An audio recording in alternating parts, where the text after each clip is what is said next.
тауық асыра. Махамбет пайғамбар миғражда үлкен қоразды көріпті.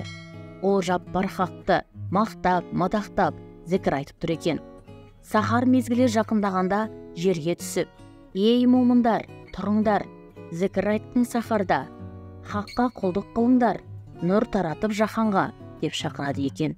Оның дауысын естіп, жер бетіндегі барлық қораздар жұртты оята бастапты. Қораздың сахарда шақырғаны Тәңірді еске алғаны екен. Ән Хазірет Миғраждан келген соң сахабаларына: тауық асыраңдар, сауабы мол болады. Тауық бар жерге 3 бәле жоламайды. Жын перінің шәрі келмес, сиқыршының дуасы өтпес, бақсының жыны жетпес деп насихат айтыпты. Содан бастап мұсылмандар тауық асырауға мән берген екен. Жүрек көзі ашылған әулие адамдар да тауықтың шақырғанын жай ғана дауыс деп емес, мақлұқтың құлшылығы деп біледі.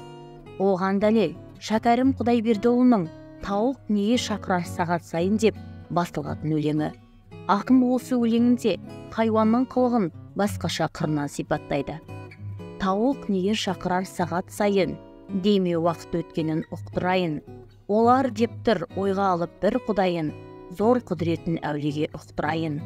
Құлшылық намазы мен иманы сол, күнде бір, айында бір сағат сайын.